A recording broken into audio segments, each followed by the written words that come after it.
ایک بادشاہ اپنے وزیر کے ساتھ سیر کر رہا تھا۔ اچانک اس کی نظر ایک مزدور پر پڑی جو زمین سے اینٹ پھینکتا اور وہ اینٹ ہوا میں قلا بازیاں کھاتی ہوئی تیسری منزل پر پہنچتی۔ بادشاہ نے حیران ہو کر وزیر سے کہا کہ کیا وجہ ہے کہ اس کی زمین پر کھڑے ہو کر پھینکی ہوئی اینٹ تیسری منزل پر پہنچتی ہے؟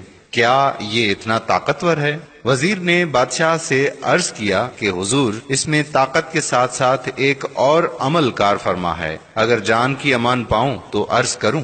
بادشاہ نے کہا کہ کہو، کیا کہنا چاہتے ہو؟ وزیر نے کہا کہ بادشاہ سلامت، ضرور اس کی گھریلو زندگی بہت ہی اچھی گزر رہی ہے، اسے گھر کی طرف سے کوئی پریشانی لاحق نہیں، اسی وجہ سے اس کی اینٹ تیسری منزل پر پہنچتی ہے۔ بادشاہ نے کہا کہ تحقیق کی جائے۔ وزیر نے کہا جی حضور۔ دوسرے روز وزیر نے چند افراد کو تحقیق پر لگا دیا۔ ایک ہفتے بعد ان افراد نے جو رپورٹ پیش کی وہ اس طرح تھی: اس مزدور کی بیوی شام ہوتے ہی اپنے شوہر کے انتظار میں بیٹھی رہتی ہے، وہ جیسے ہی گھر میں قدم رکھتا ہے اس کی بیوی نہانے کے لیے فوراً پانی کی بالٹی اور نئے کپڑے رکھتی ہے۔ مزدور جیسے ہی نہانے سے فارغ ہوتا ہے یہ اس کے لیے کھانا لگا دیتی ہے۔ کھانا کمال احتیاط سے پکاتی ہے، نمک اور مرچ کا خاص خیال رکھتی ہے۔ کھانے سے فارغ ہونے کے بعد لیٹنے کے لیے بستر لگاتی ہے، سونے سے پہلے اپنے شوہر کو پینے کے لیے دودھ دیتی ہے، کسی پریشانی کا ذکر نہیں کرتی اور صبر سے کام لیتی ہے۔ جب یہ رپورٹ بادشاہ کے سامنے پیش ہوئی تو وہ مزید حیران ہوا۔ اس نے وزیر کو کہا کہ ان کے درمیان کچھ رنجش پیدا کر دو، پھر دیکھیں کیا نتیجہ نکلتا ہے۔ چنانچہ وزیر نے ایسا ہی کیا۔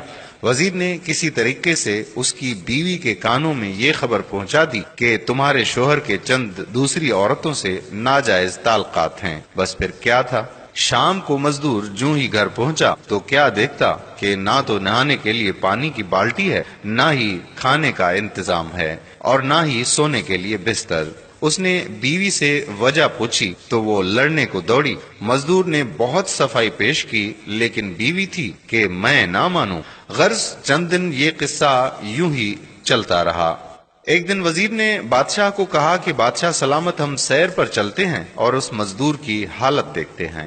بادشاہ وزیر سمیت سیر پر نکلا اور اسی مزدور کے پاس پہنچے تو کیا دیکھتے ہیں کہ مزدور لاکھ کوشش کرتا ہے لیکن اینٹ پہلی منزل سے اوپر جاتی ہی نہیں۔ بادشاہ وزیر کی فہم و فراست کو مان گیا اور اسے یقین ہو گیا کہ اینٹ کو تیسری منزل پر طاقت نے نہیں بلکہ گھریلو خوشگوار زندگی نے پہنچایا ہے۔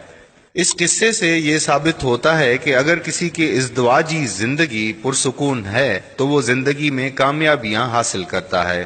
لہٰذا ہماری بہنوں کو اپنے شوہروں کا خیال رکھنا چاہیے، وہ جب بھی گھر پہنچتے ہیں تو جھگڑنے کے بجائے ان کی خدمت کریں اور ان سے بہتر سلوک رکھیں۔ آپ نے سنا ہی ہوگا کہ ہر کامیاب مرد کے پیچھے ایک کامیاب عورت کا ہاتھ ہوتا ہے۔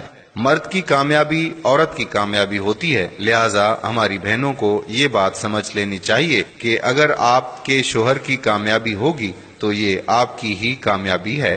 لہٰذا اپنے گھر میں فساد کے بجائے خوشگوار موڈ میں زندگی گزارنی چاہیے تاکہ ہم زندگی میں زیادہ سے زیادہ کامیابیاں حاصل کر سکیں۔ اگر آپ نے ابھی تک ہمارے پیج کو لائک نہیں کیا تو ہمارے پیج پیارا اسلام کو لائک کر دیجئے تاکہ ایسی مزید دلچسپ ویڈیوز ہم آپ تک پہنچاتے رہیں۔ جزاک اللہ۔ السلام علیکم ورحمۃ اللہ وبرکاتہ۔